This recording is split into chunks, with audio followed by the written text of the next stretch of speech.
everybody, Gary here with Guitar Tricks, and in this video we're going to go over something that people used to do in the olden days, which is tune their guitar by ear without the help of a tuner. So this is something you want to be able to do not just because there might be a day where you don't have a tuner on you and your guitar's out of tune, but it also helps for ear training and just getting a greater sense for the sound and the intonation of your guitar and the guitar in general.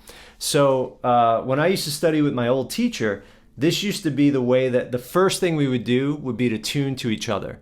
And I always found it challenging, and it got easier as I went along, but it was also very centering. It was just kind of a moment of deep listening before getting into the playing. So I encourage you to do it no matter what, even if you've got a tuner with you. Before we get into the lesson, please go ahead and click subscribe so that you get all the latest and greatest content from Guitar Tricks. And if you want to be notified of every new lesson, be sure to tap the bell. All right, so we're going to go over 3 different ways to tune your guitar by ear. So the first way, the most classic, ooh, I could tell that's not in tune, right? So I have to figure out which string is in tune that I'm going to tune to.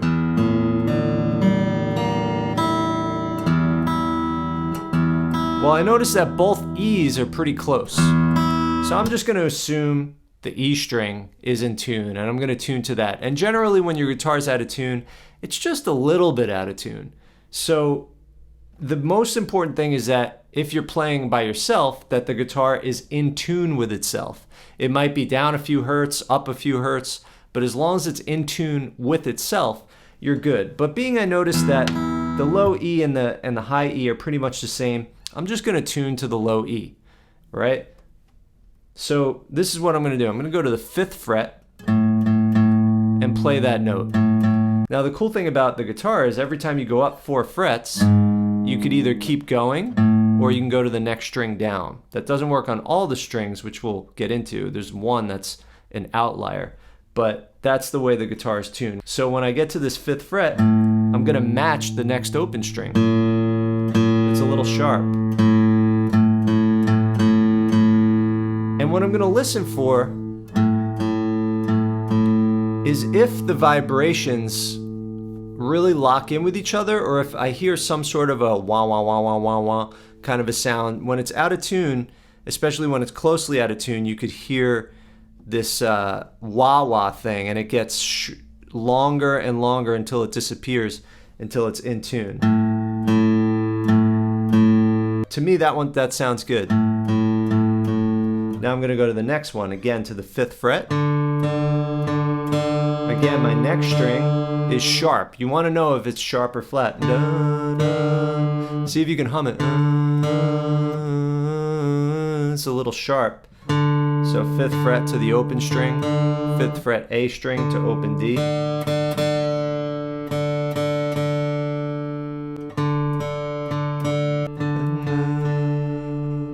Now it's a little flat on the D.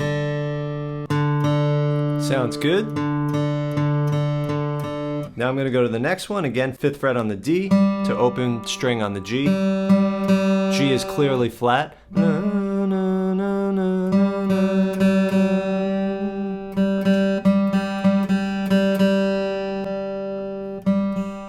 Good. Next one. On the G string, we go to the 4th fret, because between the G and the B, instead of the guitar tuned in the interval of fourths, it's a third, a major third. So the B string in relation to the G is 1/2 step or 1 fret or 1 semitone lower than all the other strings are in relation to each other. So we go to the 4th fret on the G. Na, na.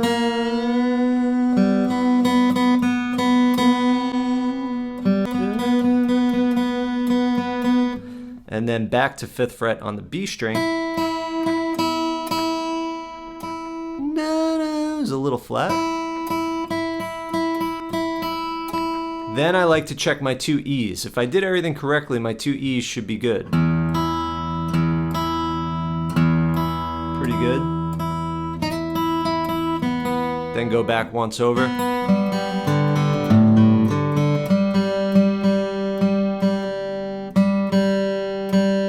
Maybe a little sharp on the G.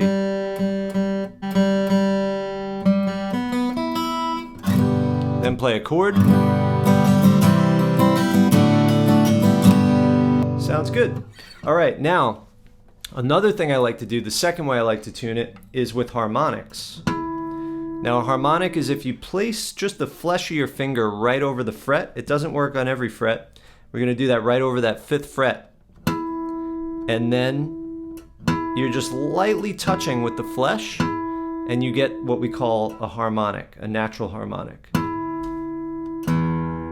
And it's the same note, but it's at a higher octave, so it's vibrating at a greater frequency, and we could hear the tuning better at higher frequencies than at lower frequencies. That's why a bass guitar, a lot of times, it's hard to tell if it's just right in tune, while a violin at a high frequency, we could really tell if it's just a little bit off. So now I do harmonic on the 5th fret to the harmonic on the 7th fret on the next string.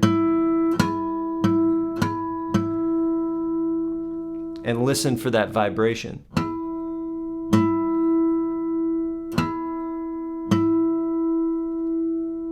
I'm hearing it go woo, woo, woo, woo. It's slightly out of tune.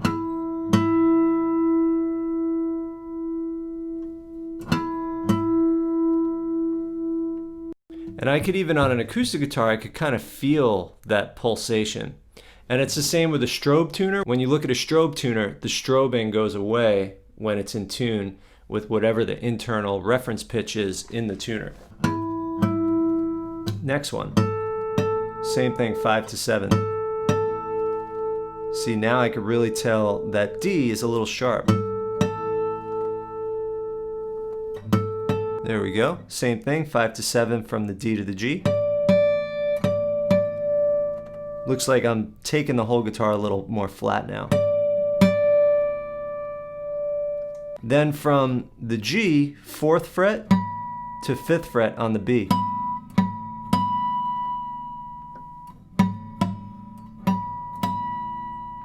Then on the B string, back to the 5th fret to the 7th on the E.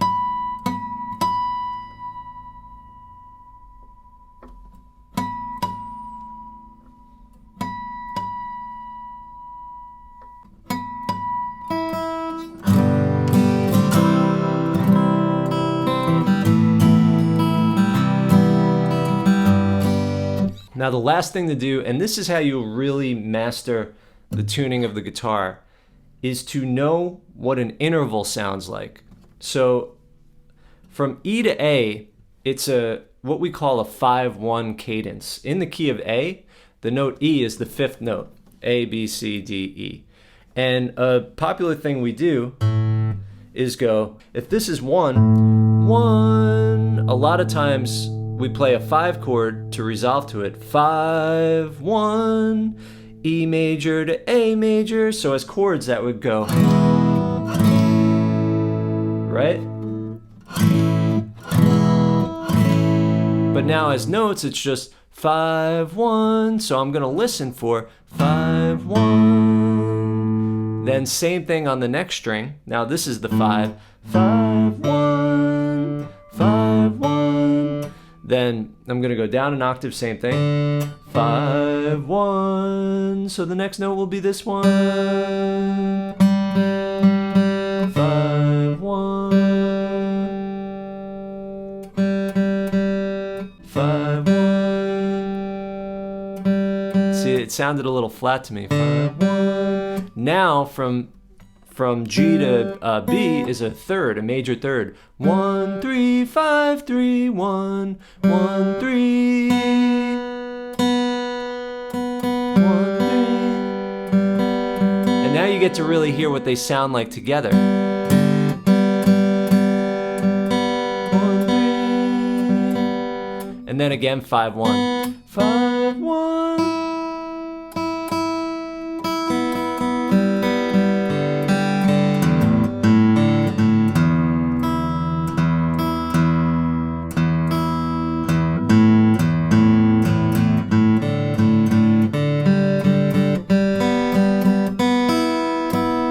So that's kind of a more pure way to tune the guitar because you're hearing notes together, which really will help you know if they're out of tune or not.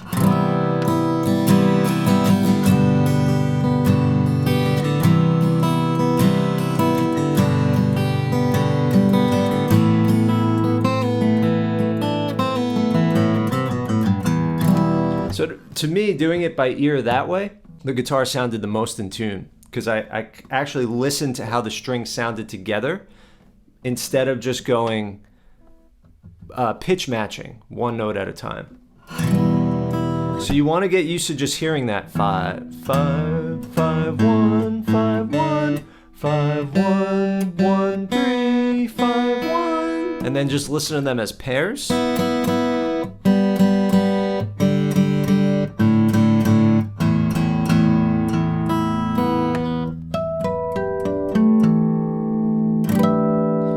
Now, just as I said, hearing the strings together can help you know if they're in tune, and how I also said earlier how hearing things at a higher octave sometimes makes it easier to hear it if it's in tune. You can play all the harmonics on the 12th fret.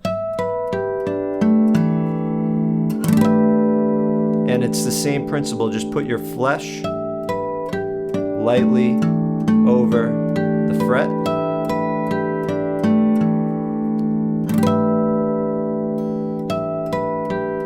And what you're hearing there is E, A, D, G, B, E, just like here. Just one octave higher. All right, I think we're ready to rock. All right, everybody, hope that's helpful. Like I said, just tuning your guitar by ear is a great way to improve your ear, to get more intimately aware of intonation on your guitar, and when things are slightly off, when they're not. The tuner will never teach you that, and will never kind of help you to listen for that.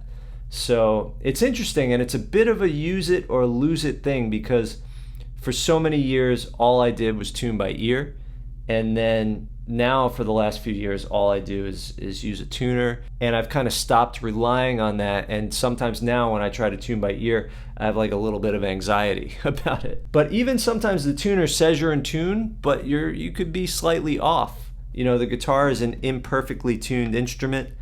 There's a lot of factors at play. Your intonation might make you more in tune in one area of the fretboard than another.